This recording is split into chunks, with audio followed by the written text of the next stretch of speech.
government begins construction of Ajaokuta-Kaduna-Kano gas pipeline project. When completed, the Ajaokuta-Kaduna-Kano gas pipeline project will provide gas for generation of power.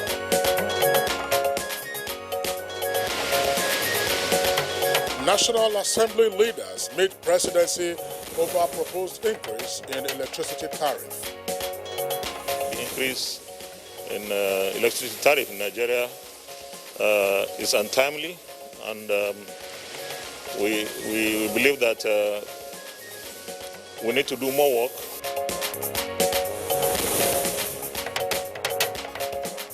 NCDC confirms 561 more cases of COVID-19 in 18 states and the FCT.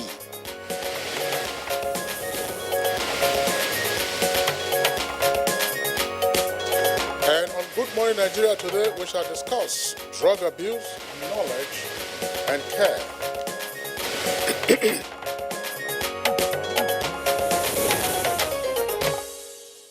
In December 2019, a report from the United Nations Office on Drugs and Crime revealed that almost 400,000 people between the ages of 15 and 64 are estimated to be high-risk drug users in Nigeria, with 90% of them hooked on pharmaceutical opiates. Well, Kirian, a survey also conducted by the National Bureau of Statistics shows that some of these opiates commonly abused are tramadol, codeine, or morphine, as well as cocaine. Now, the report further exposed the fact that over 20% of the high-risk drug users in Nigeria do inject drugs. Women are said to start injecting at the age of 20, while men begin at the age of 21. Now, the situation became so bad that drug abuse was declared a major public health problem in the country, particularly after Nigeria, which was known as a transit nation, was declared a drug user nation. A BBC documentary released in 2018 on the relevance or prevalence of drugs in northern Nigeria was another disturbing revelation. Now, that's one of the reasons high-level intervention became inevitable. And President Muhammadu Buhari declared a state of emergency on drugs and substance abuse with a call for collective action to help those already enslaved by drugs and support in their efforts to build new lives after recovery. One of the interventions came in the form of a presidential advisory committee on the elimination of drug abuse. The committee, chaired by retired Brigadier General Buba Marwa, after a tour of strategic parts of the country, announced that 50 million Nigerians abuse drugs. The committee advocated a quick solution to the problem, which they say is associated with crime and lawlessness in the country. And in agreement, the Honorable Minister of Health, Dr. Osage Ehanire, while speaking at the National Summit on the menace of drugs and substance abuse last year, said that the problems of banditry, kidnapping, cultism, armed robbery, and even car crashes are fueled by the ready availability of the illicit substances in the country. Now, experts are calling for more understanding of the fundamentals of drug abuse to better tackle the problem. There is also the need for better synergy in the efforts of the NDLEA, the police, customs, NAFDAC, and the Ministry of Health as they work towards the elimination of drugs in the country. Well, Kirian, looking at the damage caused by hard drugs and, of course, the homes and families and careers that have been ruined thereby, how successful has the fight against drug abuse been, really, in Nigeria? And what new strategies are available towards curtailing drug abuse in terms also of enlightenment, treatment, rehabilitation, and how coordinated are the efforts of drugs and crime agencies in the fight against drug abuse? These are some of the pertinent questions that will come up in our conversation segment on Good Morning Nigeria today. My name is Kingsley Osadolo. And I'm Kirian Umar. Many thanks for joining us on Good Morning Nigeria today, reaching you live on the network service of the NTA this first day of July 2020. We shall include we're going to bring you our companion segments as usual, and we have newspaper review, business, and others. For now, let's join Comfort Amodu for the news highlights. Good morning, Comfort. Good morning, Kirian. And here are the highlights of the news. Construction work on the $2.8 billion Ajaokuta Kaduna Kano gas pipeline project has begun. President Muhammadu Buhari, who presided over the virtual flag-off ceremony, described the project as fundamental to the nation's desire to industrialize and energize the entrepreneurial spirit of its populace. Kaduna Kano gas pipeline project will provide gas for generation of power and for gas-based industries, which should facilitate the development of new industries and also the revival of urban industries along transit towns in Kogi State, FCT Abuja, Niger State, Kaduna State, and Kano State. The project is therefore part of the delivery of our next level agenda for sustainable development and enhancement of the economic prosperity of our country. The leadership of the National Assembly Tuesday visited the presidential villa to further express their reservations rather on the proposed increase in electricity tariff scheduled to take off from the 1st of July this year. Senate President Ahmed Lawal and Speaker of the House of Representatives Femi Gbajabiamila met with President Muhammadu Buhari and thereafter met with Vice President Yemi Osinbajo, who heads the Power Sector Reform Coordination Group, for more deliberations on the intending increase in electricity tariff, which the National Assembly believe is not the right time to implement due to the challenges of COVID-19 on the nation. Tariff in Nigeria is untimely, and we believe that we need to do more work. It's not at this time that we will be increasing electricity tariff. Yes, there may be a need, but there must be timing.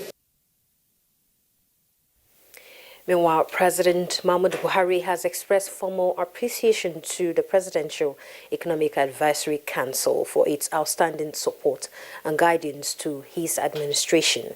He, however, says more still needs to be done towards exiting Nigeria from the worrisome state of development. This is while interacting with members of the council in a virtual meeting anchored from the council chamber of the presidential villa.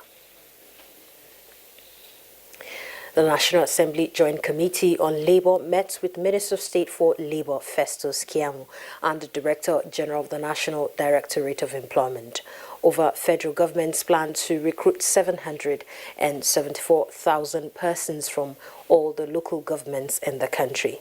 It was reported that the interaction expected to enhance the program degenerated into a disagreement between the minister and the committee over who should be in charge of the program. Where are you now? How you come about the committee, the inauguration of the committee? The vision of the program is solely the responsibility of MD under the supervision of the Honourable Minister. They are not involved in it. Mr. President directed that it should now go beyond 8 states and 5 local government each. That it should now be in all the 774 local governments in Nigeria. New figures from the Nigerian Center for Disease Control (NCDC) confirms more than 560 new cases of COVID-19 in the country. These 561 new cases recorded from 18 states and the FCT brings the total number of coronavirus cases to 25,694 in Nigeria. In the breakdown, Lagos has 200, Edo has 119, Kaduna and the FCT have 52 each. Niger has 32, Ogun 19, Ondo 16, Imo 14, Plateau 11. Abia and Oyo State have 8 cases each. Bayelsa 7, Katsina 6, Kano has 5. Bauchi, Oshun and Kebbi states recorded 3 new cases each, while Borno has 2 and Jigawa confirmed 1 case only. Lagos State is still topping the COVID-19 Nigeria cases chart with 10,510. The FCT comes second with 1,870 cases, followed by Oyo State with 1,380 cases.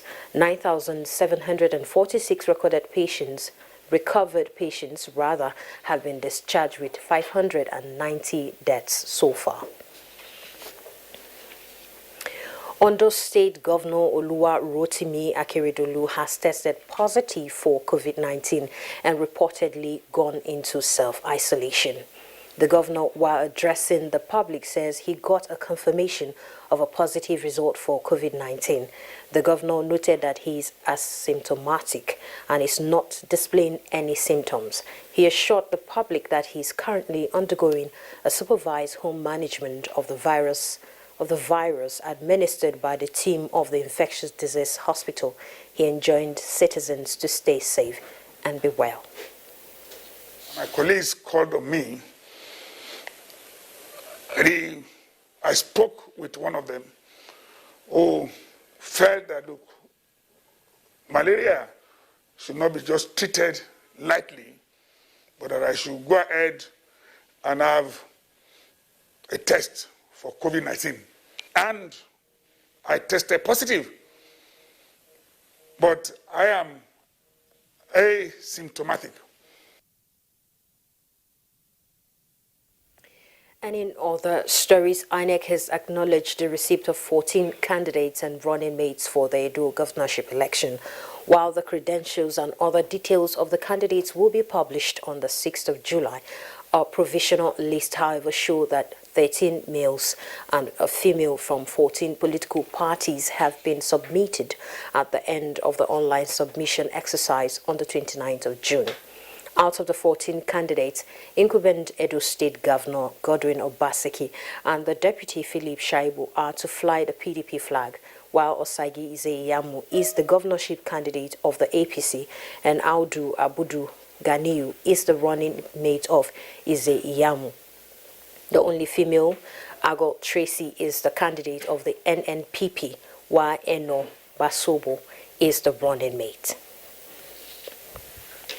And that concludes the news highlights for now. Good morning, Nigeria, on drug abuse, knowledge and care. We'll continue after this break with Kinsley and Kieran. I'm Comfort Amadou. Good morning. This is Good Morning Nigeria on the network service of the NTA. Now let's go business. Nigeria Extractive Industry Transparency Initiative, NEITI, to rank oil and gas companies and government agencies on audit compliance. Let's now join Chimobi Walter Naji for more on business news. The Extractive Industries Transparency Initiative says it will undertake a compliance ranking of all companies and government agencies that are participating in its ongoing 2019 oil and gas industry audit. The ranking exercise, instituted to examine levels of compliance to the data gathering component of the NEITI's audit process among participating entities, will focus mainly on two indicators: timeliness and completeness of submitted templates, checklists, and supporting documents. Meanwhile, equities market closed on a negative note as the NSE All-Share Index depreciated by minus 1.53% to close at 24,479.22 basis points as against plus 0.12% appreciation recorded previously. Its year-to-date returns currently stands at minus 8.80%. Market breadth closed negative as NAMET led 10 gainers as against 33 losers, topped by Cadbury at the end of the trading session, an improved performance when compared with previous outlook. Here is a graphic representation of the closing figures on the floor of the exchange.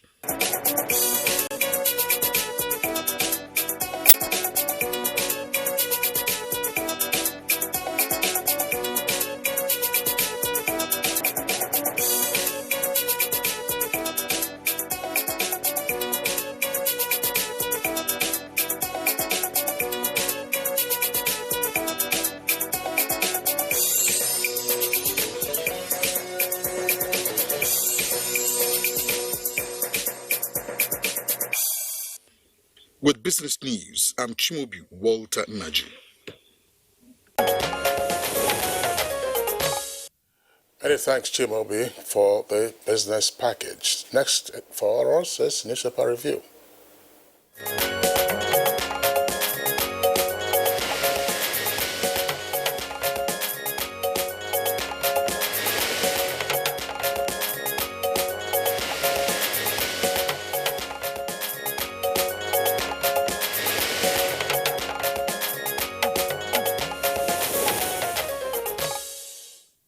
And here is Bayo Toyebi, our newspaper reviewer. It's good to have you, as always. You're welcome. Good to see you too, Kerry, and good morning. Good morning, Kinsley. Good morning, Nigeria. Pleasure having you around. All right. Let's start with the Nation newspaper. Above the nameplate, COVID-19, a hoax, says Kogi governor. CJ didn't die of virus. That's on page 4. Anxiety in Ondo as Akeredolu tests positive. It's on page 5. Workers over July 20 primary. I hope I got that correctly. It's a worries over July 20 primaries. Lawan to discuss metering before tariff hike. Osimhen opens transfer talks with Napoli. That's on pages 4 and 3. That's where you get those stories. Now, the lead story on the Nation is an aftermath of what happened yesterday at the National Assembly. Minister lawmakers clash over plan to recruit 774,000 Nigerians. Now, with a rider, National Assembly joint panel turns back KMO after shouting march. There is other one, just a little above that, Edo 2020. Nnamani, Fashola, KMO to reconcile APC members. Governors will mobilize for Ize Iyamo. And more on page 2. INEC, poll will be cancelled if violent. Okay. Now, below the photo story here, we have a $2.5 billion AKK gas pipeline to feed 4 states. And Abuja is on page 4. President turns sort of project to be completed in 24 months. Buhari to council, do more to develop Nigeria. Or should SSG test positive for COVID-19? That's all, Kinsley. All right. Let's also look at the front page of the Punch newspaper.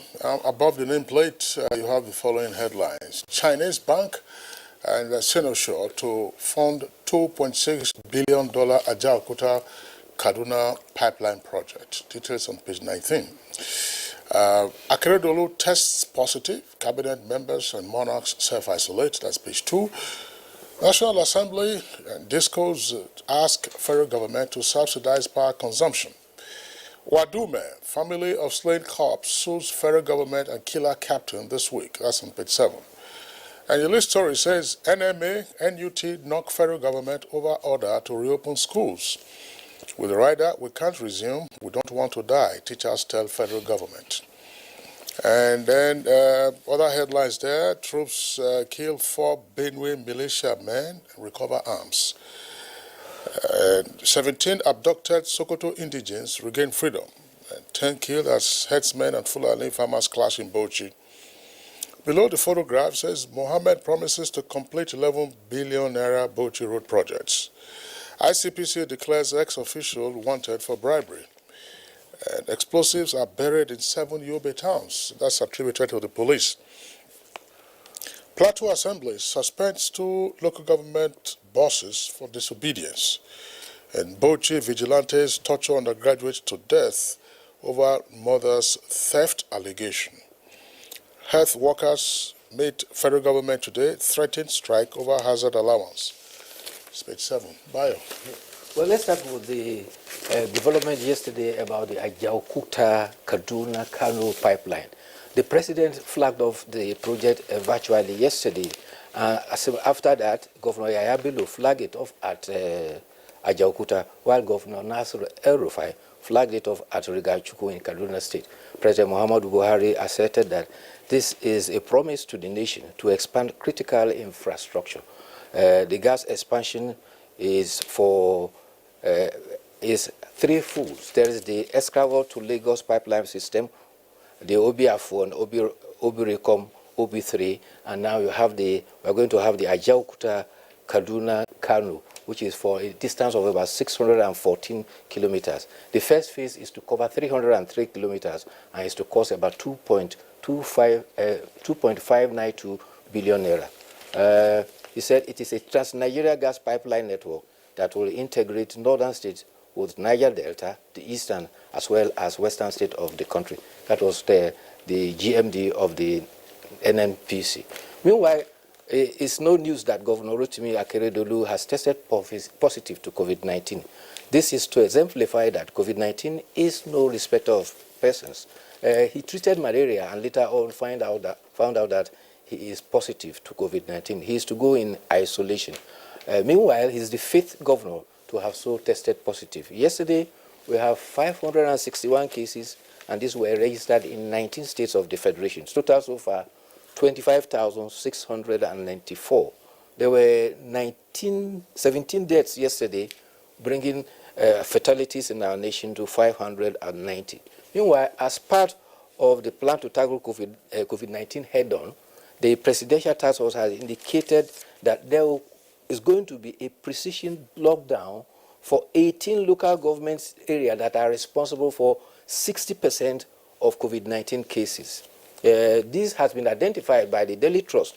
Daily Trust identified them as Lagos Mainland, Kano Tarauni, as well as Abuja FCT.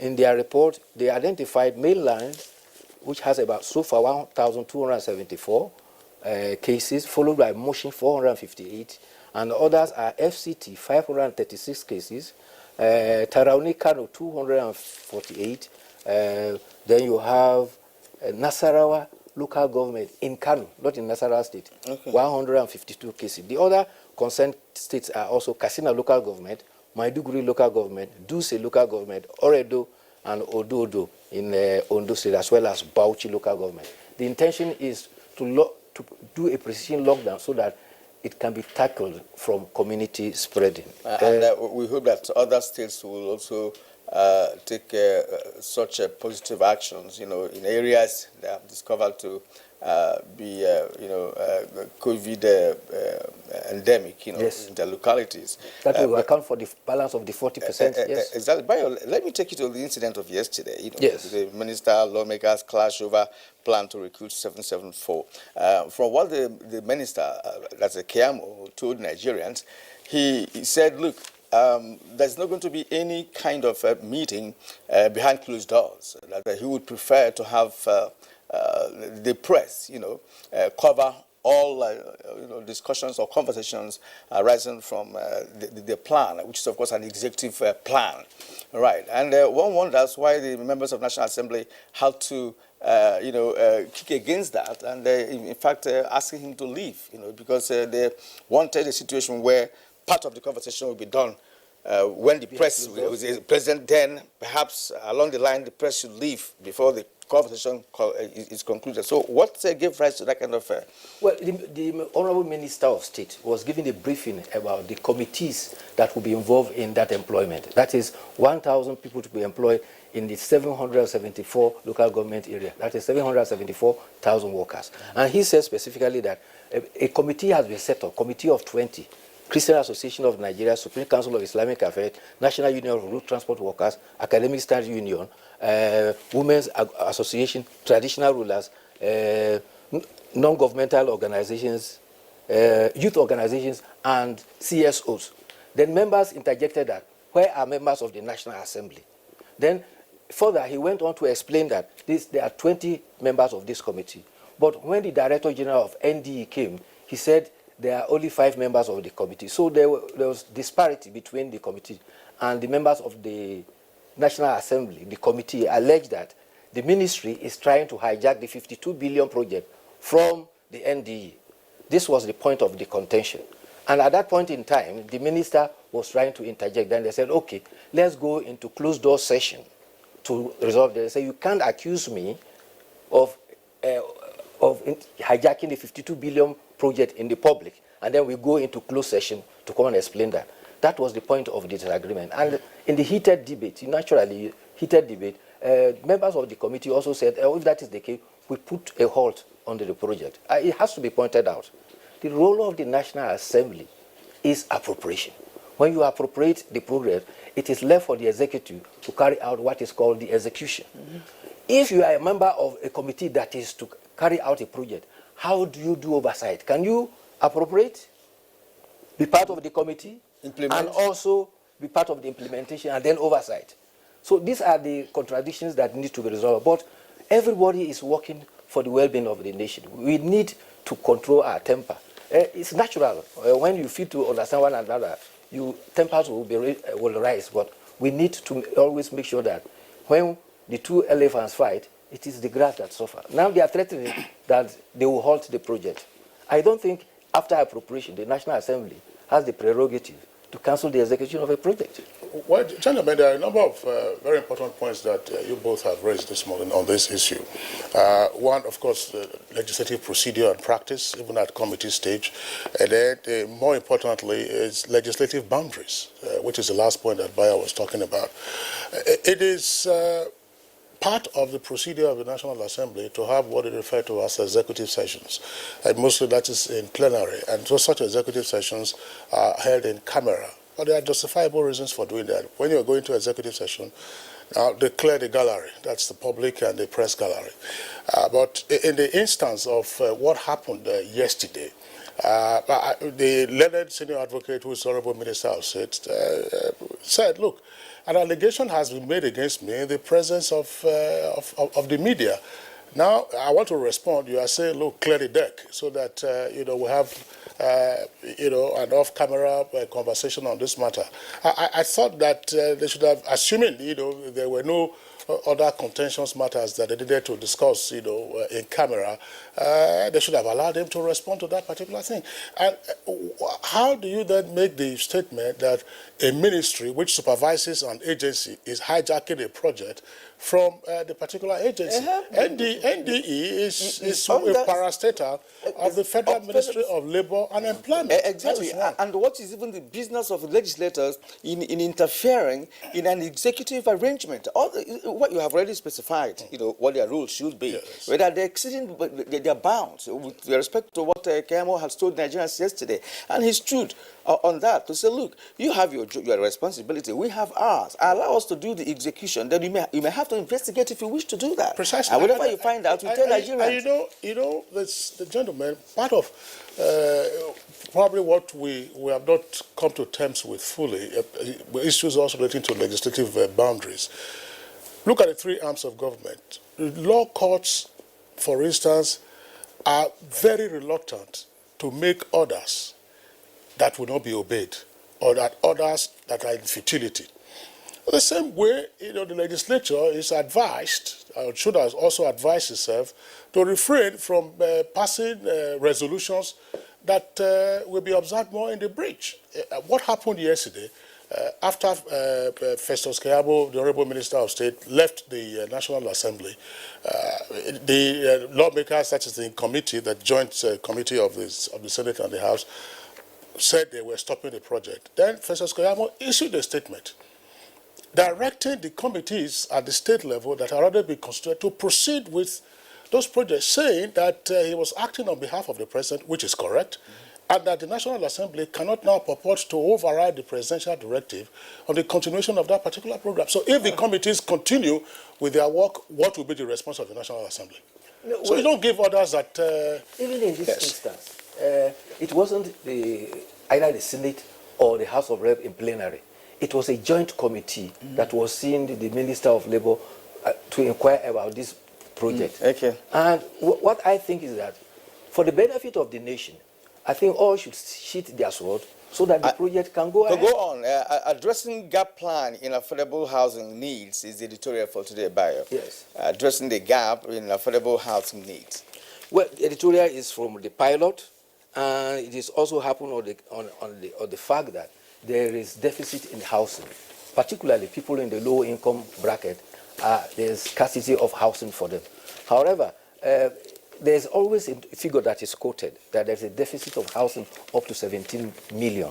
But the Minister of Works once said that he has fact-checked that, and it is not correct, because even the United Nations said they didn't offer it. And he admits that, yes, there is deficit of housing, but however, it's not as grave as people are exaggerating it, in the sense that if you go to Abuja, the other time, it was said that about, 30,000 empty houses are standing in Abuja. Okay. If you go to parts of Lagos, the same thing. Port Harcourt, the same thing. These houses are not counted when you are doing housing deficit. But be that as it may, there is need to ensure that the challenge of housing is faced, especially for low income. And there is a lamentation that Federal Mortgage Bank, set up since 1972 under the Act to provide housing, has not been able to meet the All right, Bayo, you said that we conclude this segment of the show. Thank you so much for being here. We'll see you again tomorrow. Thank you. Yes, this is Good Morning Nigeria, and we thank you for staying with us up to this moment. And we're going to take a short break now. When we return, we'll of course be dealing with the main issue for today's conversation. Don't go away. A drug is a chemical substance used in the treatment, cure, prevention, or diagnosis of disease, or used to otherwise enhance physical or mental well-being. However, it becomes an addiction when it is difficult for someone to resist the urge to use the drug, whether prescribed or not, no matter how much harm the said drug can cause to the body system. Experts say it is a chronic disease characterized by compulsive and uncontrollable urge, and the resultant damage and changes to the brain and body can be long-lasting. Hard drugs is not just about heroin, cocaine, and other hard substances. Also, alcohol, nicotine, even painkillers, and other legal substances can be damaging when misused or abused. Many young people have turned mad, with some exhibiting uncomfortable behaviors, including losing their self-control due to drug abuse. The majority of this is the inability of many to know when a particular drug usage is becoming an abuse due to the ecstatic feeling associated with it. There is no particular treatment and cure for drug abuse patients, as many of them are kept in psychiatric centers, including isolation centers, where many have condemned the poor medical care given to them there. Apart from medications, mental therapy has been a promising way of making the victims recuperate well enough to be reintegrated into the society. One potent treatment, as highlighted in government campaigns, is to remain drug-free, with more awareness to stay away from drug and imbibing proper use of medications as prescribed by medical personnel. What proper medication can be given to drug abuse victims? And what more should the government be doing in order to enlighten the youths in particular on the hazards of drug abuse? These are some of the questions guests on NTA's Good Morning Nigeria will be answering shortly.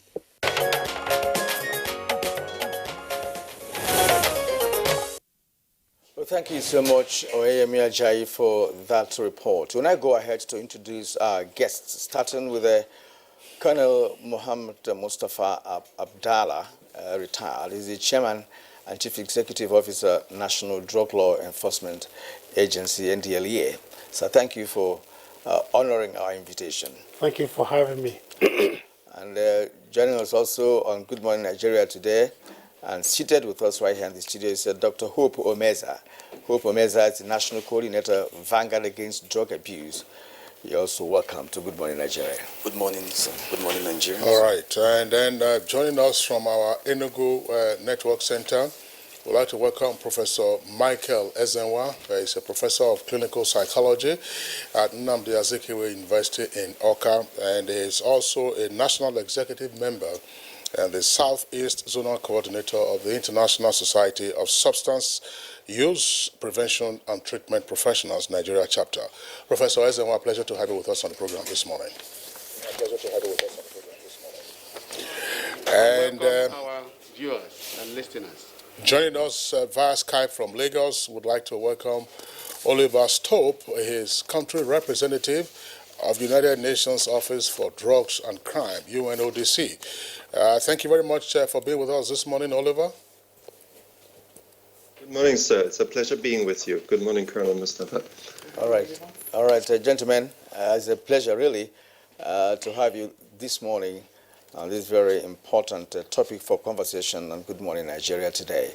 I would like to start with the NDLEA boss. Nigeria, at some point, was classified as a transit nation, drug transit nation. But many years after that, it's now been classified as a drug user nation. And we would like to ask the NDLEA boss to let us know where Nigeria is now with respect to drug use or drug abuse, and as a transit nation. Where are we at the moment? Thank you. Nigeria has not thrown away the yoke of transit nation, but has added two other ones beyond consumption. We also manufacture some form of drug that we ship out of Nigeria. So in a nutshell, it's getting worse because like the survey conducted by the UNODC, the statistics, the MBS and NDLA shows that the use of drugs on a sustainable level has actually grown to about 14.3, while the national average in most countries around the world is only 5%. I was just wondering, CEO of NDLA, Colonel, we have had you on Good Morning Nigeria in the past. We also, sometime recently, had Oliver Stope, who's of the UNODC office, who is joining us via Skype from Lagos. We discussed the issue of drug and substance abuse and what efforts are being made to reduce the numbers which were considered quite clearly unacceptable. Why, therefore, do we have this persistence, as we just indicated now, of a branching out, as it were, to both manufacturing, export, and more particularly, continuing abuse of substances in the country? What's going wrong? Let's limit it first about the one that should concern Nigeria the most, which is the abuse numbers that is so high. Principally, I think we should put the searchlight on the foundation of our society. The family system has generally broken down. Parents no longer do what they're supposed to do. Their job as parenthood is taken as part-time. Things are getting worse now because it used to be nannies that were the stopgap. Now you have the cell phones. Parents just allow their children unlimited use of cell phones. As long as they are quiet, they don't care what it is they are doing. The thing with drug abuse is that there are always telltale signs. If you don't observe, you are never going to know until it manifests externally to the knowledge of everybody. Parents should know the behavior of their children. They should know what company their children and was keep. They should understand their patterns. Part of the reason, again, extraneously, as to why there's so much time for the youth is our schools no longer have the games, space, facilities that hitherto was available. Children and youth had enough time, ample space, to knock out all the excess energy they have, such that by the time they got back home, there was no time for hanky-panky. Now we have flats and little blocks as schools. Children with bundle of energy will veer into something else. I think we should look at it more critically. Parenthood and our school system should be revisited. Oh, okay, we'll go into details of that, in the course of the program, because it's not just enough to say that parents are not contributing, because in some cases parents do. But then when they talk about peer group and all of that, it also plays a role. We'll get down to that. But for now, let's go to Oliver Stope in Lagos, the country rep UN Office for Drug and Crime. Sir, we know that from time to time, UN Office for Drug and Crime, carry out investigations that usually, culminate in classifications of countries in terms of the degree of the nation's drug index. Let's share with you what is current with respect to Nigeria. What is in your papers now in terms of where Nigeria belongs with respect to drug abuse, manufacture, and of course use? Thank you very much, and good morning again. Now, a couple of things I think are very important to understand, both with regard to the role of UNODC as well as our work in Nigeria. First of all, just to clarify, we're not conducting any ranking of any sorts of countries when it comes to drug use or the issue of transit or trafficking and so on.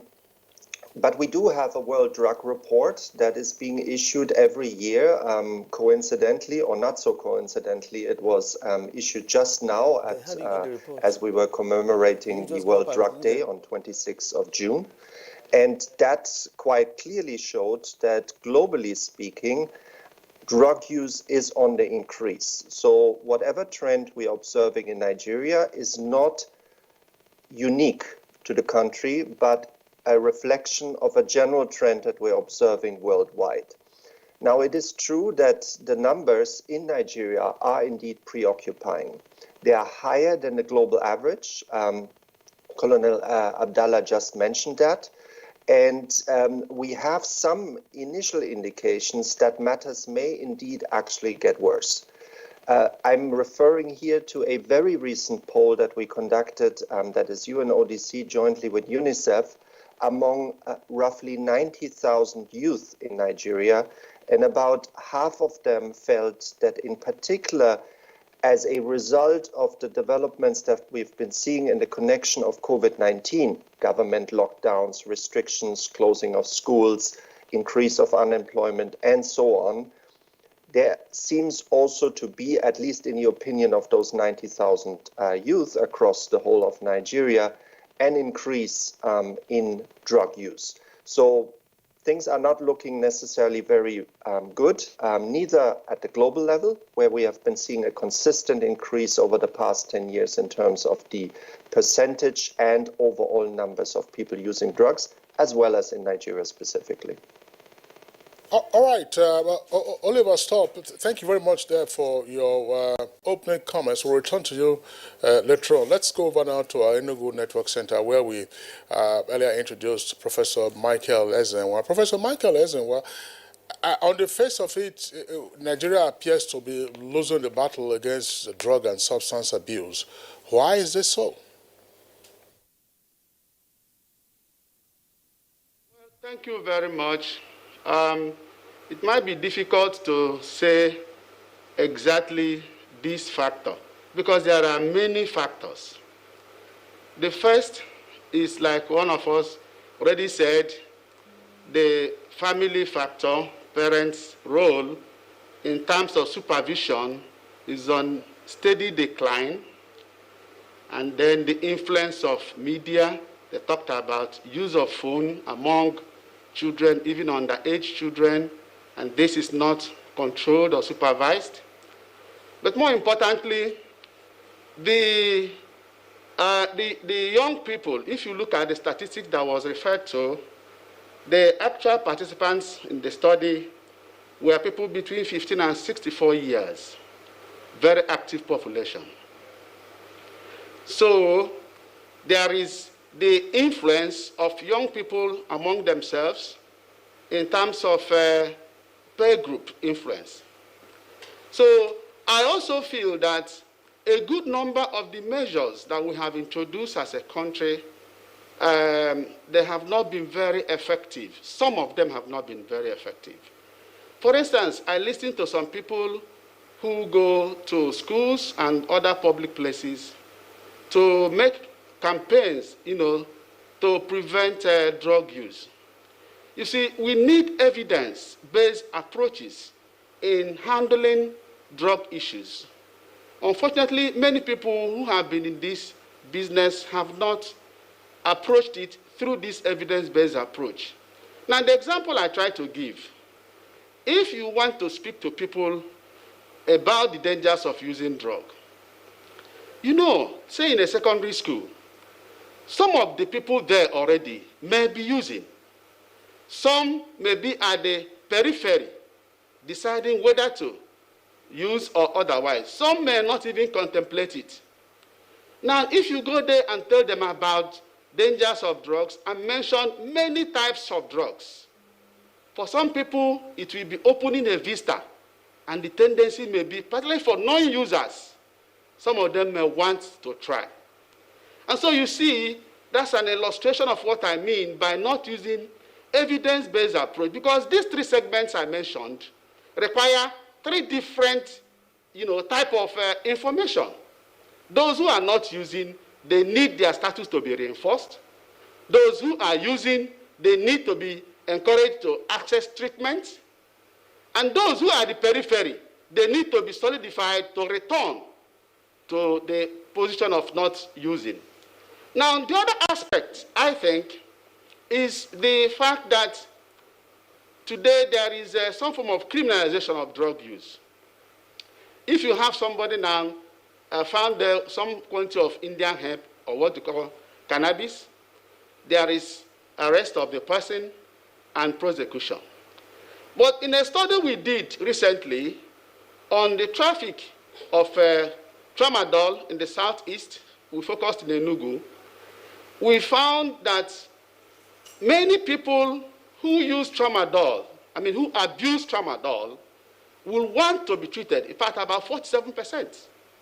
But their fear is that if they make themselves available, they may be stigmatized and they may be arrested. So I think this also contributes to the challenge we have as a people in terms of winning the drug war. I also feel that government needs to make treatment centers more readily available and accessible so that people who need this can on their own access treatment, and this should be made free. And these things, I think, will promote the fight and make sure that the country wins the war. The resources being spent are huge, and I think that if we use evidence-based approach, we may get better results than what we are getting at the moment.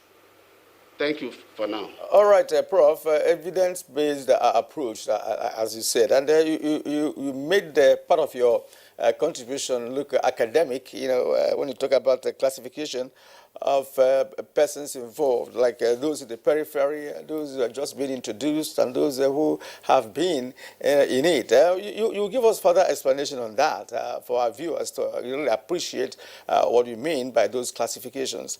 All right, thank you so much. We'll come back to you. But for now, we are back to Abuja, where we have Dr. Hope Omeza, National Coordinator of Vanguard Against Drug Abuse. Let's share your experience. If you are in the vanguard against drug abuse, it means that you have a structure that perhaps tracks drug users, understand their behavioral pattern, and again know what leads or lead to drug abuse in the first place. Let's just share your experience. Well, it's been a very worrying experiences for us, because the fight against drug abuse is multidimensional. Before I go on, I want to commend some of the efforts of the NDLA in having call centers, and they have numbers people can call. I've had to, talk to some persons, some of their officers in Lagos, and they get to refer. So it's not in all the cases really that they tend to criminalize or arrest. Okay, so there are cases and there are centers where NDLA also are able to counsel people. So for us in the non-governmental side of it, we've had a lot of experiences. One is with respect to their pattern of those who use drug, their pattern of behaviors. They tend to seek for hiding places. And so what we do is we don't expect them really to come to us, because Prof just mentioned that about 48% of those who use tramadol actually want help. Now the statistics Prof Connell referred to earlier put it at 40% of high-risk drug users are actually asking for help. And then there are 4 reasons why they are not able to get help. Number 1 is lack of these centers. Number 2, stigmatization. 3, they do not have enough information of the centers that are available. 4thly, the cost of treatment. Now, how many people can actually afford some of these things? And so the pattern is we can't just sit back and say, let them report. For us in the civil society organizations, we reach out to them instead. That's what we do. We go to these hotspots where they sit down. For sometimes you meet some of the dealers there. They may not want to listen to you. So sometimes you also have to, just dress casually. You are not going with a first person, because once they see the police or they see the as if you're one of them. You just as if you're one of them. Exactly. And sometimes you, first of all, get one of them, convince him first. He leads you to them. And then he's able to say, this is my Oga, and then you speak their language, you're able to start to talk to them. And sometimes it's not just youth. We have pregnant women in some of these places. I have met quite a number of them. Okay, so that is some of the... Sorry, let's pause you here so that you break it down for the benefit of our viewers. Okay. If you say you go to a dealer spot, say in Abuja here, if you operate from Abuja, where are the dealer spots? I didn't say dealer spots, I said hot spots. Oh, hot spots? Yeah, and sometimes you may meet those who sell to them. So what are the characteristics? I mean, if for those of us who are novices, you're just driving past, how will you recognize what are the telltale signs of a hot spot? What are the behavioral patterns that you find amongst these persons? How do you endear yourself or ingratiate yourself to them before they start dispensing to the patron? Yeah. Now, the telltale signs are not specific. However, some of these places are back of some areas that are not under close observation by the law enforcement agencies. Now, it may be in a farm area. It may be in uncompleted buildings. You may find them there. Some just come out of their homes and stay at the back of their houses, just form like a barrack there, and then give it a name. And they start to gather there every morning or every evening or every whatever time they decide to come in. Yeah. Kerry, why I'm raising this? I mean, we had the former Director General of NDLA on Good Morning Nigeria sometime in the past, Otumba Ikpemisho, and I'm sure the DG would know him. This was a couple of years ago on Good Morning Nigeria discussing drug problems. And he did say, for instance, in Abuja, that there's a notorious spot in Wuse too, where you have it's a junction that's Amadu Bello Way and Amiru Kano Crescent. You have a number of persons who normally hang around in that particular location. They had gone there several times, to conduct raids and then also to engage in counseling. I'm asking this question specifically. Maybe the DG should come in here. Because that was one identified hotspot or dealer spot in Abuja. Is this still viable? I can talk about the more viable one that we have raided several times and that we have brought in a new concept. Instead of raids only occasionally, we will station prefabs there that our agents will live and walk from that place with additional patrol vehicles that will keep going around the place. Opposite Sheraton, if you notice, that was the most worrisome place 4 months ago. That's where we raided, and then we have stationed a prefab there. There is another one, they call it Tora Bora, somewhere on the way to Garki. But we want to do it systematically. You can't, because of the dearth for manpower, we cannot, we are thin, so we cannot deploy everywhere. But systematically, as we increase our manpower, as graciously given by Mr. President, we will be able to station people actually on standing patrols there. So, in fact, when you talk about hotspots, that Wuse is notorious. But there is also another in fact, every suburban area in Abuja has one. There are no two ways about it. You go to Gwarimpa, it's there. You go to Dusa Alhaji, it is there. You go to Gwagwa, it is there. You go to Nyanya, it is there. These are areas where certain persons live who, as a matter of fact, the young ones who are actually can be controlled in terms of their population. Some of them thrive in this. The Wuse one you're talking about is a selling point. Right. The real dealers may not be in Wuse. The guys that are there are those who are the sellers themselves. And you find that even globally, you come on spot, you stop. Via phone, you get a contact. By the time the person stops in a vehicle, you just go in, drop it, and go. So that's how it has always been, even globally. And that is why, Kingsley, I'd like us to go back to our man in Lagos, to ask him this. Peter, Oliver, rather, you gave a global view of drug peddling and abuse, situations. And again, Nigeria is not an exception, as you pointed out. But I want to ask this question. Has there been any coordinated approach globally to, fight drug abuse and peddling, or are nations doing their individual thing? Because from the situation on ground, it does appear that there's no coordination, especially now we have NDLEA in Nigeria. I don't know whether there's a coordination between NDLEA, Nigeria, and of course, Drug Law Enforcement Agency of the US or UK or EU, as the case may be. Let us know if there is such, and if there is not, what are the reasons why? Because you know it's a global phenomenon and a global trade that runs into millions of dollars or euro, if you like. Well, the global coordination effort around drugs is actually one of the oldest in international law. The very first international conventions or precursors to international conventions actually dealt with the drug issues. We have a very, actually, I have to say, robust global coordination system. It consists of multiple conventions that countries across the world are party to. They're complying with them. They're scheduling the same drugs according to these conventions with regard to specific measures of control. They're exchanging internationally information. They cooperate amongst their law enforcement and judicial authorities. So all of that exists.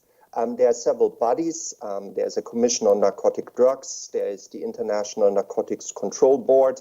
There are multiple places, including the General Assembly of the United Nations itself, which dedicates every 10 years a special session to the issue of the world drug problem. So I don't think we are short of international bodies and mechanisms that allow for coordination.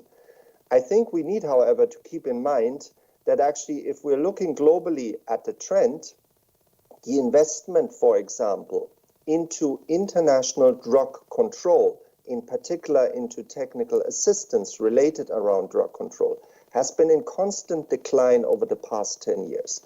And I think to some extent, the situation that we're observing today in many countries that are dependent sometimes on this technical assistance, especially in this part of the world, or including in this part of the world, we see now these consequences of this lack basically of attention to. We have seen, as I said, declining budgets in terms of money that is being invested and dedicated to international drug control efforts. And as a result of that, I think, of course, coupled with other factors that have been mentioned before, lack of prevention, increased urbanization, population growth in general, in Nigeria, definitely the youth bulge, all of these unemployment, environmental factors, all of these make, of course, a society more or less vulnerable. But in absence, essentially, of the necessary resources to tackle those issues and to prevent and preempt some of these developments that otherwise become and manifest themselves, I think we are not very well situated at the moment in order to really support our efforts and show the impact that we want to show. I still like to stay with you, Oliver Stopp. What is the role of the UNODC in Nigeria with regard to helping to curtail drug and substance abuse? Do you help with infrastructure?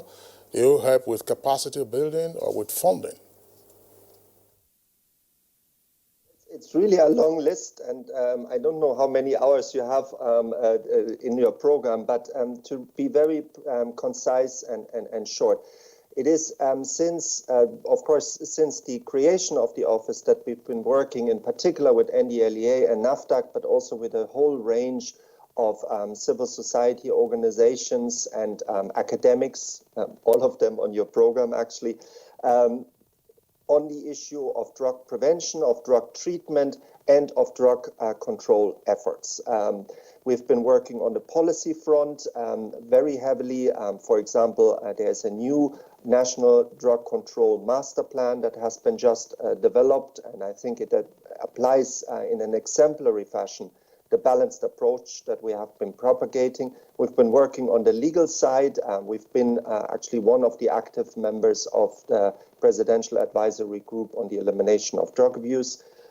We've been, of course, working very strongly with our partners in NDLEA on capacity building measures, on building up a functional intelligence gathering and sharing system, in enhancing the international capacity to cooperate. We've been working on other forms of capacity building with the judiciary, for example, developing sentencing guidelines, and a lot on the issue of treatment and prevention. And I think I want to mention here, following some of the comments we heard earlier about the need for evidence-based approaches. I think we've introduced a very promising program together with the Ministry of Education and several state commissions of education on introducing Unplugged. That's a school-based program educating and helping children actually to build the necessary life skills to handle the temptations of drugs, but also of other antisocial behaviors. And we have seen already some good impacts, but we've been doing this now in about 24 schools. Considering the amount of schools that exist in Nigeria, that's really a drop in the ocean. And again, unless there are resources put also forward by the federal government and state governments themselves, I think these will always remain pilots, and despite good results, will not actually result in reducing significantly, preventing significantly the temptations to the use of drugs. The other issue is drug help net. We heard about the difficulties of accessing treatment. Here we were very happy to have been privileged to actually partner with 129 volunteers across the whole of Nigeria. They're all drug counselors, whether doctors or nurses, that have been actually certified by UNODC. And they're providing now, for the very first time actually in Nigeria, over the phone assistance to drug users. The information is available through our website, and it really addresses exactly those four hindering factors that were mentioned before with regard to accessibility. Is a drug treatment center actually in your area? Well, if you can access through over the phone, obviously that becomes a non-issue.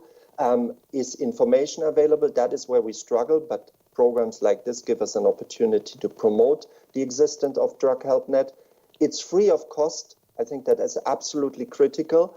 It prevents, to a large extent, the stigma because you can access it from the privacy of your home, and you can do so anonymously. I think these are all addressing actually long overdue issues that prevented access to treatment and counseling in Nigeria. And I'm really happy that this initiative has started as a reaction to COVID, because treatment centers became even less accessible. But I think we are now realizing that there is really a massive need, and those 129 counselors have already provided assistance to more than 1,000 drug users since in the short span of only about 6 to 8 weeks. Well, Oliver, stop. We are not necessarily bombarding you with questions, but the point is that drug abuse has an international dimension, and there are some areas that would like you to do some clarifications for us to really understand, and our viewers too. Now, there are certain types of drugs globally: cocaine, heroin, methane, and other substances that could serve as a precursor for production of other drugs. Right, and one is marijuana. In terms of marijuana, we hear that some states in the U.S., for instance, has given approval for the use of medical marijuana. Some have also allowed social use of that substance. Now to Canada, UK, and other nations, and that is encouraging Nigerians and even Africans, to say, look, if a government could relax a law against a substance like marijuana, then there's something good about it. How is the organization looking at that? Because of course it's in the public domain that some of those countries have really relaxed, the law against marijuana, for instance. Right. We are looking at this with great curiosity and attention. First of all, the international drug control system does not foresee the legalization of the use of cannabis. That is presently not possible under the international drug control system. That is slightly different for the issue of medical use.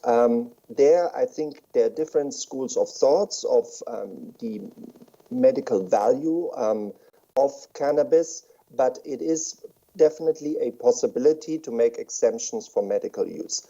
What we are seeing in those countries that you just mentioned, or territory states that you just mentioned, is that indeed a liberalization of the market, whether through complete legalization or through liberalizing essentially the access, is followed by a very distinct increase of use, definitely. And it's a distinct increase both in terms of the frequency of individual users as well as the number of overall users. And I think that is something that needs to be really carefully kept in mind by any states that are experimenting with these kind of legislative initiatives. The second thing I think that needs to be kept in mind, that even in those countries where there is a liberalization or legalization of the drug markets, what we actually see that still a very significant portion of the users, up to 40%, are actually procuring their drugs through illicit channels. Because obviously, even in those countries where some legalization has taken place, the selling of drugs is very highly controlled, is going through specific certified, tested, supervised, monitored selling points. And regardless of that, for whatever reasons that were not entirely, still a lot of users seem to be procuring their drugs through illicit means. So the idea of, if I destroy the market by legalizing, I will also take away the breeding ground for organized crime. That theory has not proven itself as being fully effective and fully to the point. Oliver Stop, thank you very much. Let's return to Enugu with, excuse me, Professor Michael Ezenwa. Excuse me, Professor Michael Ezenwa, do we have, if you like, a drug abuse map of the country that gives us either the geography or the demography of drug and substance abuse?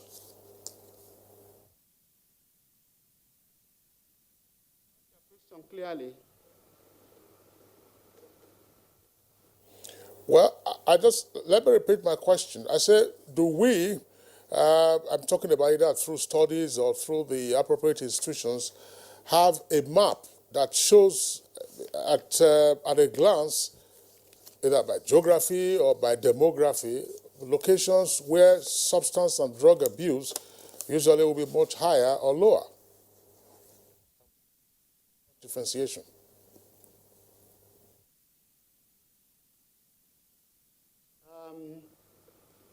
Even in the last study, the household survey, which data we referred to earlier, there are geographical spread, some form of distribution showing where what is found most. Some places even using geopolitical zones, using states by state, and I think local government and so on. So, but the detail of that I don't have here, but I do know that, for example, the Southeast, which was not felt as one of the major places, they found that there was quite high rate of drug abuse, you know. So there are such information available, sir.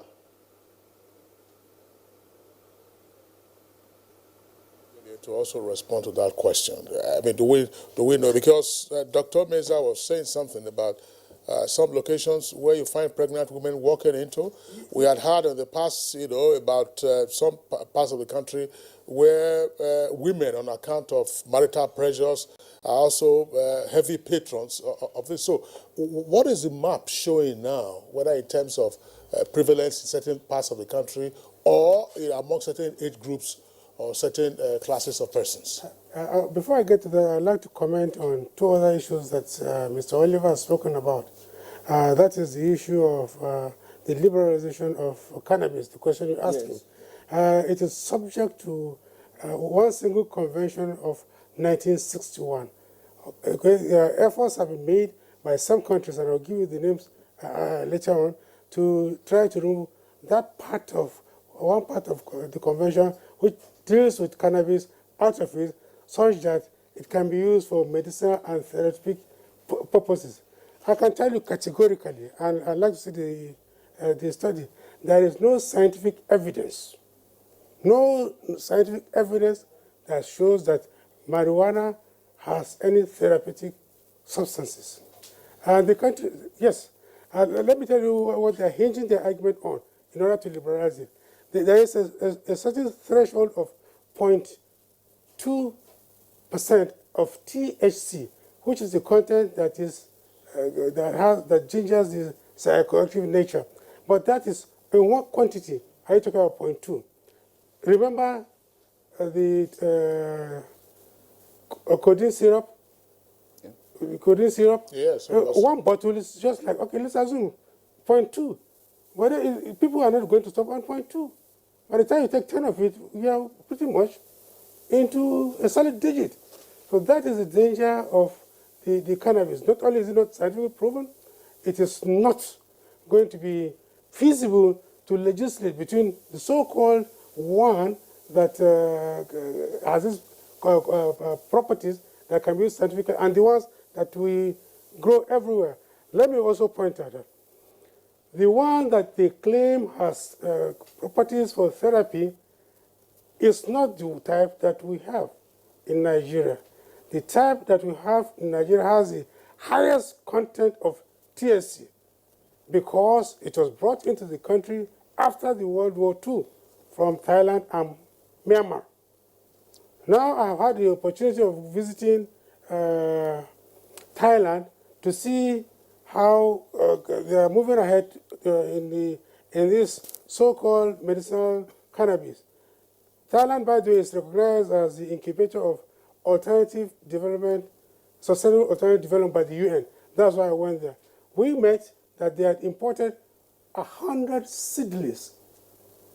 In spite of our parents' stock was gotten from them, but they went out to get 100 seedlings, and the equivalent of NAFDAC and NDLA there are going under supervision. They have earmarked 3 universities to do this research and see whether it is actually possible. And before it gets to the universities, they have delegated 6 farmers that will farm it and give to the universities. So it is not true that it is readily available for medicine. By the way, the countries that I give you, check their population. Canada, Jamaica, and on the contrary, see the countries that are against it: US, China, Russia, and of course Nigeria. Uruguay. Let me talk particularly about America. Mr. Oliver alluded to it. There are only about 6 states out of 50 that have some form of legislation that allows it. And it becomes a federal offense even in those states, which means a federal agent can arrest you in spite of the fact that your state has authorized it. Now let me talk about this rehab and counseling available. I think we'll have the opportunity of returning to the rehabilitation. Okay, good.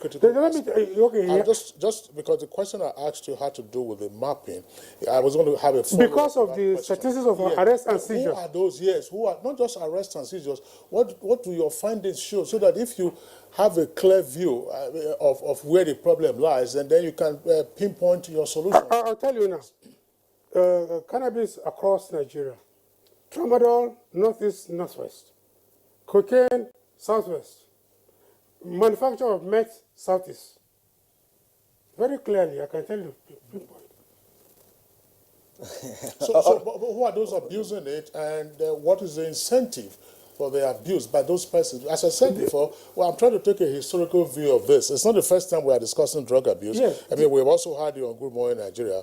Are women, in some parts of the country, still, strolling into the so-called hotspots, to get stoned? Or are you having, what's going on? So where is the success Particularly in rate? Northwest, yes, women are into it extremely so in Northwest, women. Okay.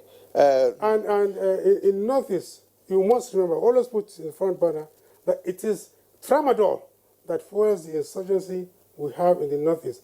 Because every camp that our military has overrun, they have met this paraphernalia of tramadol and other drugs. Okay, well, I think we should also make it clear that codeine, for instance, is a medication, that can be prescribed for anyone. But abuse of it is what we're talking about. The tramadol, the same thing, right? And from what you've said, sir, in respect of the issue of cannabis and whether it has any medicinal value, there is CBD oil going around globally, being even advertised on the internet. CBD oil is a product for marijuana, right? So I don't know what that is. I've not actually studied whether it has any therapy, but then it's being marketed, legally, even on the internet. So that's one aspect. Now I want to bring you in here, Hope Omeza, because you are someone who takes the risk of going to see the users. Now, NDLEA boss has told us that if you talk about tramadol, codeine is in the northeast, right? And then again, when it comes to methane production, it's in the southeast, right? And of course, cannabis is southwest of Nigeria. Now we're talking about the use of this. You say you have met even pregnant women that are involved in the use of this. Is it in Abuja, or what part of the country did you see that? And from the investigations that we've carried out, are the users prepared to leave the use of those drugs, or are they already immersed in it? And for instance, when Kinsley asked the question about where one can get, rehabilitated, which of course is not sufficient in the country, right? Now, what will you be suggesting with respect to rehabilitation of those who are really willing to come out? You have also said that there is no particular medicine for rehab. It's a question of keeping the person there, perhaps give him good food and other medical therapy that could return him to normalcy. Okay, thank you very much. I want to quickly throw some light to the geographical distribution of the drug use in Nigeria. Now, previous studies before the 2018 study released in 2019 put the drug use majorly in the Northwest, with Kano leading. The last one in 2018 shifted to the Southwest, with Lagos leading in that axis, which about a prevalence of 22.4%. Now, coming down to the Northwest that used to lead before, we're having just about 13.8%, very low than what you have in the Southwest now. Now, there may be reasons for some of these things. And the chairman has already said that in the Northwest, you have women, especially from Katsina. And then in the Southwest, we also have women also in Ondo State and some of these Southwest states. In fact, they are part of one of those who peddle drugs, women. They don't just consume in the Southwest. You see them selling tomatoes and all those things. They have some things under. And the buyers understand. They just come and tell you, and they just exchange too. It's not just by dropping in the car and then collecting drug, no. What is the argot? What language would this? You have an idea if I would Well, they may use the local languages there. Yeah, so it's everywhere, really. And then on marijuana legalization, sir, like you said, we have the hemp oil being sold everywhere in our supermarkets and all. And I think that the colleague was in Thailand, and I think the governor of Ondo State, Akerelu, was also in Thailand. My organization, last year, in June 26th, we hosted Oliver Stopp. He was one of our guest speakers. He was there live, and he spoke on the NODC stance on marijuana legalization. And we also did a study, it had a national survey on the perceptions of Nigerians on legalizing marijuana. Now, we have that, in our store. Now, some of the reasons, I've had testimonies from patients that I know, some who are based in the US, some who are based in the UK, who actually use drugs with active ingredients from the cannabis. CBD. CBD. I don't want to speak too high language for all of the viewers now. So now, indeed, there may be no categorical, scientific, what have you. But just like there are so many overwhelming incidences of drug use in the family, but we may not have a study to prove that. Now, even though we may not have scientific data, statistics, perhaps in Nigeria, but we do know that there are people who use this CBD oil and they get results. And for seizures and for all what have you, they actually have proven to be, productive, efficacious in their use. Now, sir, you mentioned that tramadol and codeine is a medically used drug, is a drug, okay, that is being prescribed. The same thing goes for the benzodiazepines being abused by youths and people. Now, what I may think is the same way we have policies to control the abuse of prescription drugs. Now, I'm a medical doctor. I also advocate that advocacy should be taken to physicians to know at what level do you prescribe tramadol in the first place because of diversion to abuse. Okay, so you may meet some physician who may just at a sitting just prescribe.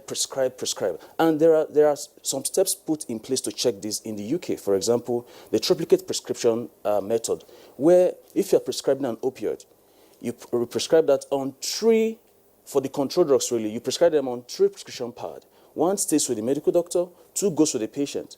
The patient drops it to the pharmacist. The pharmacist sends 1 to a regulatory body in the country, in the state. Now, what that means to the patient is, I'm being put in check. Even the doctor himself will not find it funny to be writing, for every control drug is writing it on 3 prescription sheets.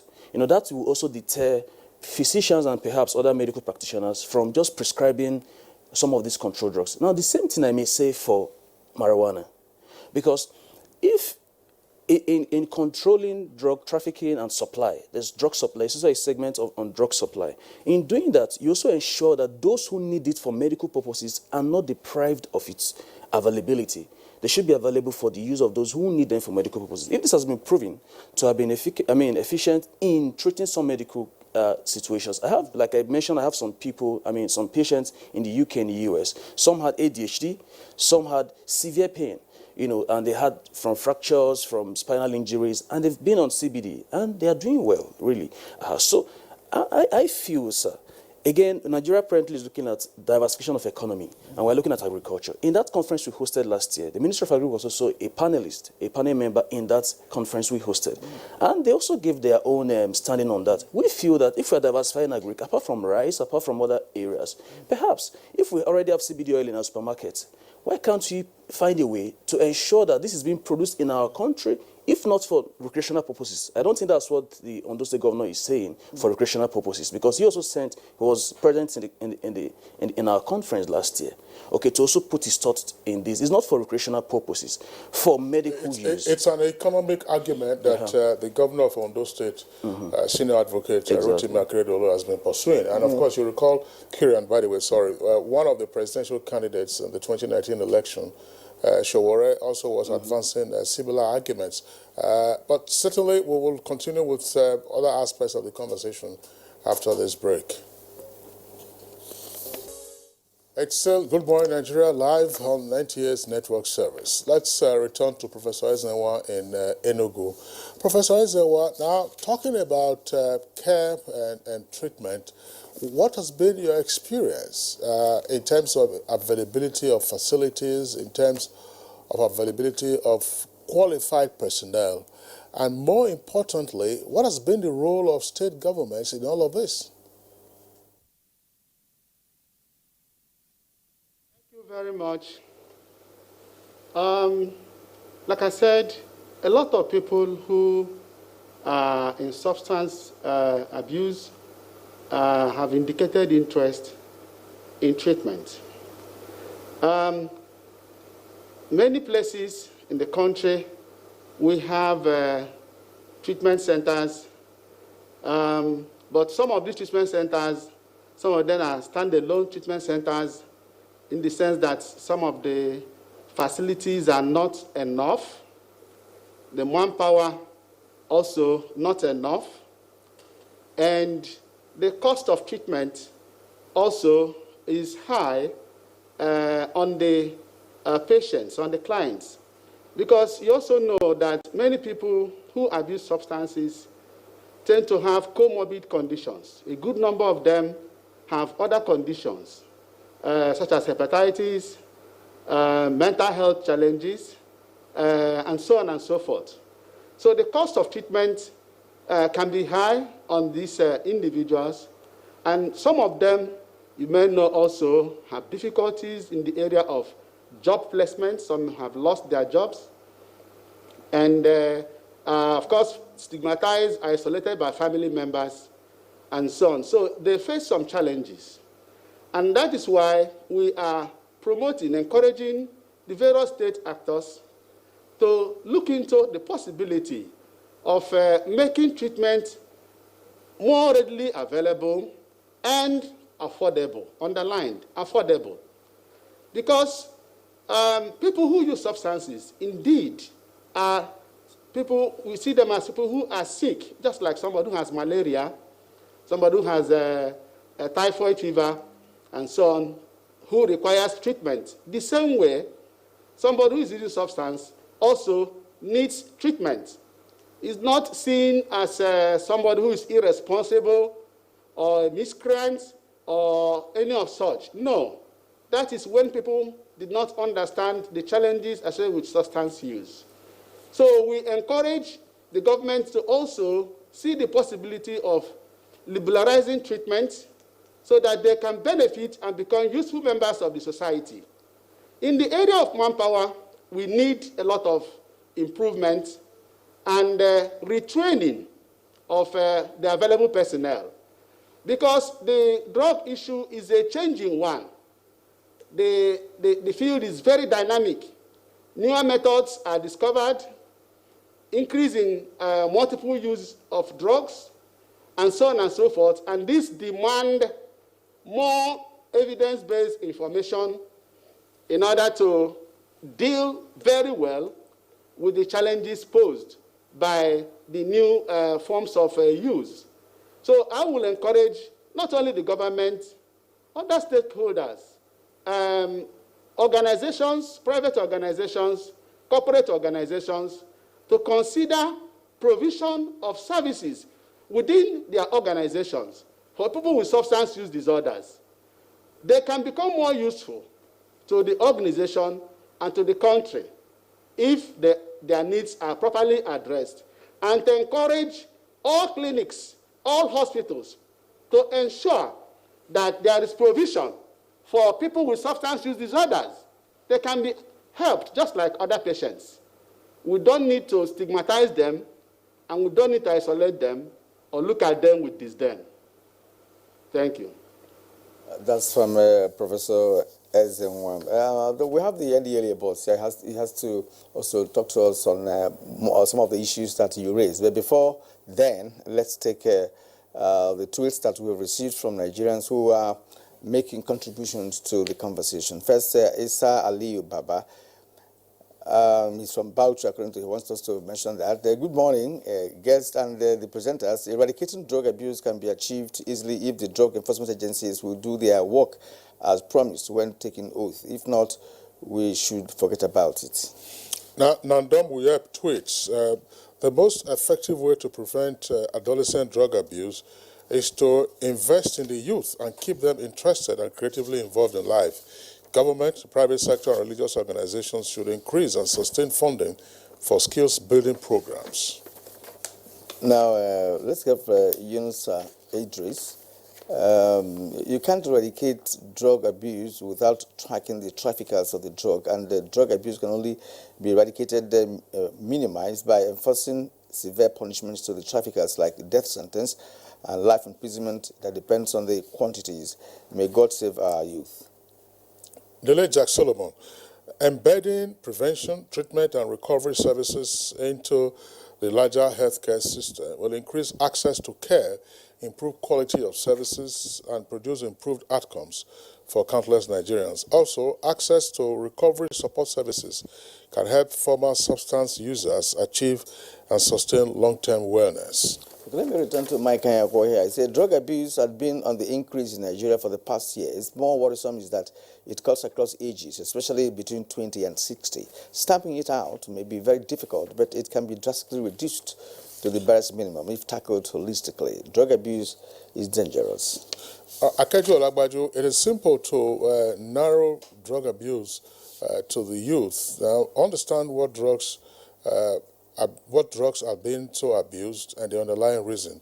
Parents have a greater role to monitor and educate their wards against bad peers. The sale outlets must be monitored to comply with prescription or sanction. Titus Mondenok, he says, I used to know some alcohol and drug centers where the addicts are trained and assisted in overcoming their addiction. I don't know if such exists today.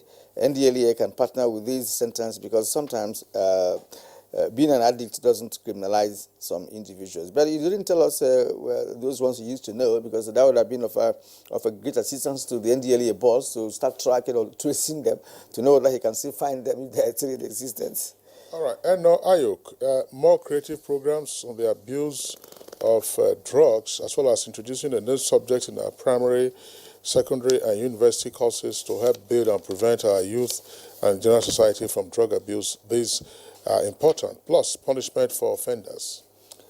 Akimbo Festus, drug abuse can't be eradicated in Nigeria. He said it can't be eradicated, but it can be reduced to the minimum by reducing demand through education, restricting supply through robust law enforcement, supporting recovery through employment and mental health services, and partnership with the international community.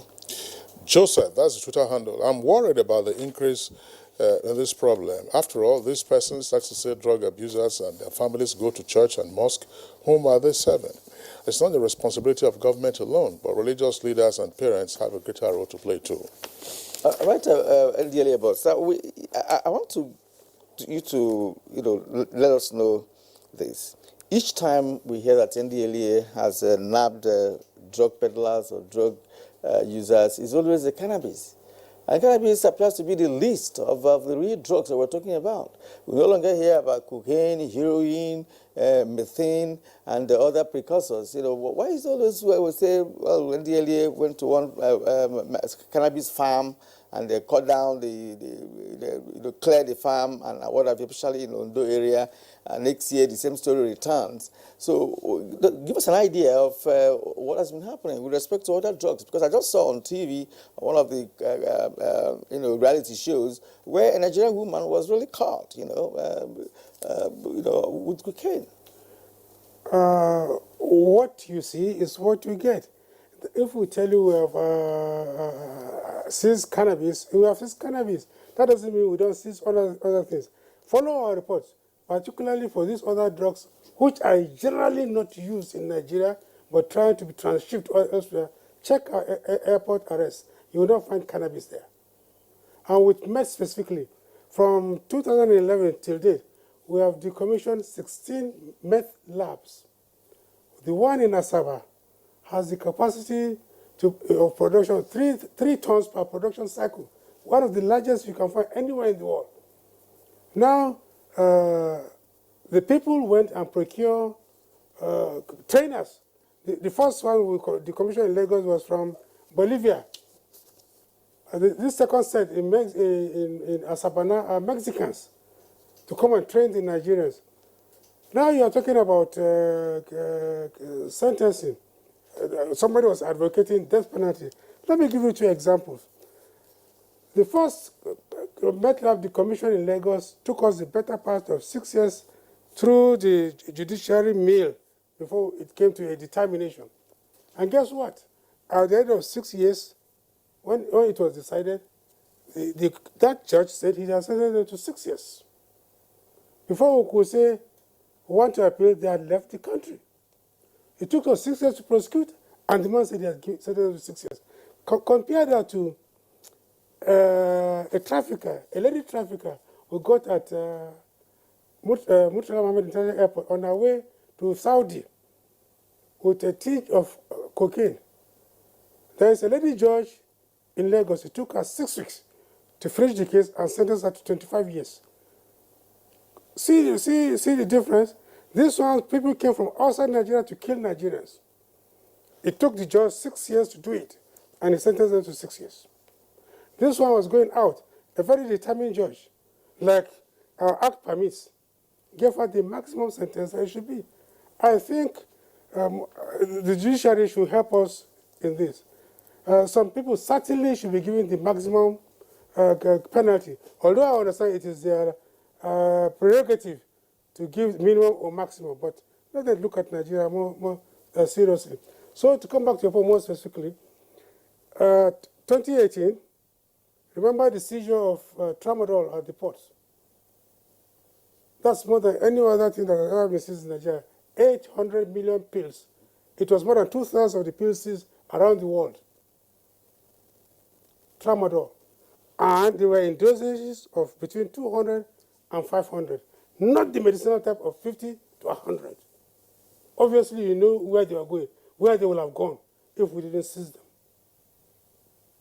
So you hear this one more prevalently because that is what we arrest mostly.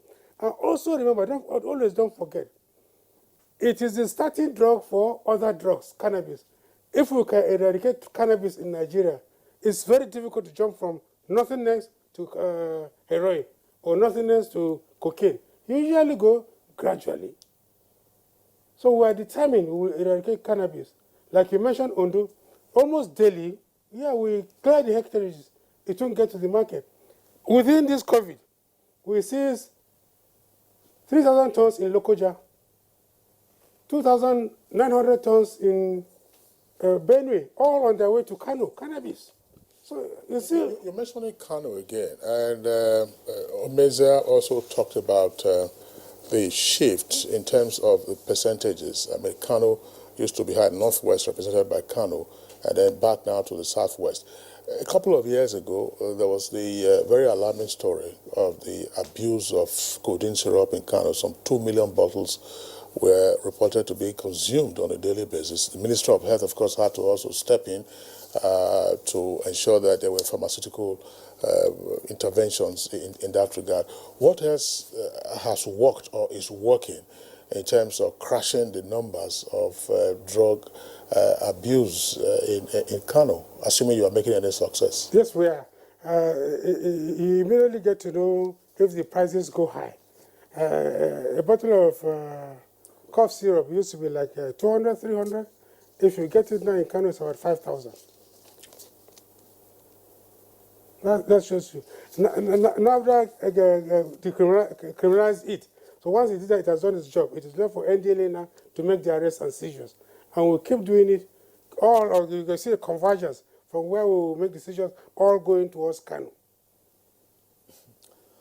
All right, Dr. Meza, your final thoughts on this matter going forward. Yeah, I think that we should lay more emphasis on the interventions the families can provide. Because every time at every platform we get to just refer all the problems to the government. And I ask myself, who is the government? We must look at it from the perspective that we are the government. And then we must take certain responsibilities for ourselves. Now, for example, my organization also did a program last year in partnership with the Women's Center for Development in December. And it was to educate and equip women and families with the necessary tools. One, identifying early signs of drug use in children. Secondly, what are the appropriate responses? We brought in consultants to discuss this. Appropriate responses that you should give when you discover your child abuses drug. Now, the third thing is, now what do you do?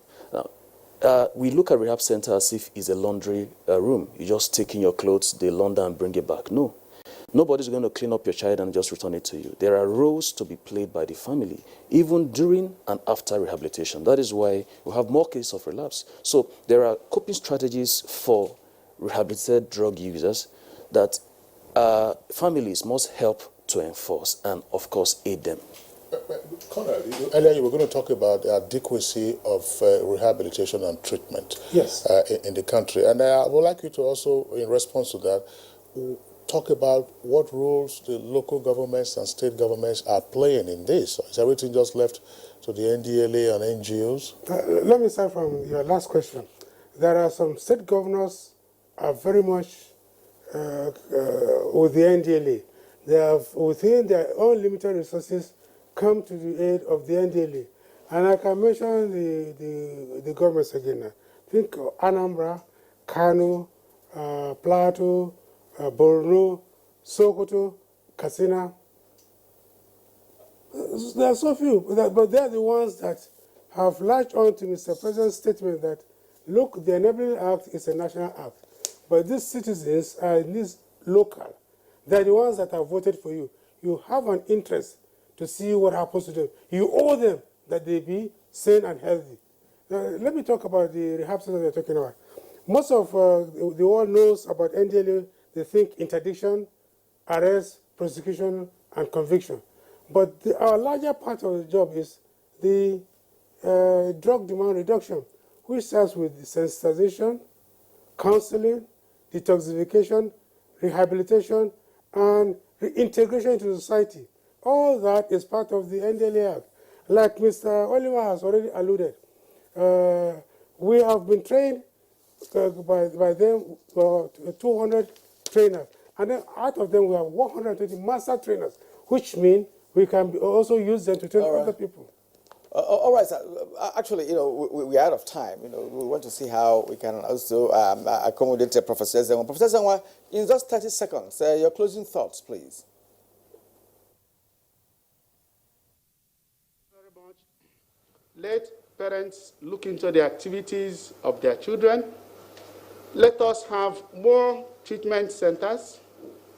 Let us also have more budget for research in the area of substance use disorder and follow the trend and respond appropriately. Thank you. All right. Thank you very much, Professor Michael Enzenwa, Professor of Clinical Psychology, and also National Executive Member and Southeast Zonal Coordinator of International Society of Substance Use Prevention and Treatment Professionals, Nigeria Chapter. Professor Enzenwa, thank you very much for being with us from our Enugu Network Center. We also would like to appreciate Oliver Storp, who is the country representative of UNODC, that is United Nations Office for Drugs and Crime. He joined us via Skype from Lagos. And here in the Abuja studios, Dr. Hope Omezia, who is National Coordinator of Vanguard Against Drug Abuse. Thanks for being part of our conversation this morning. Last but not the least, Colonel Mohammed Mustafa Abdallah, Chairman, CEO, National Drug Law Enforcement Agency, NDLA. Colonel, thanks a lot for being around on the program. Thank you for having me. Next for us is sports.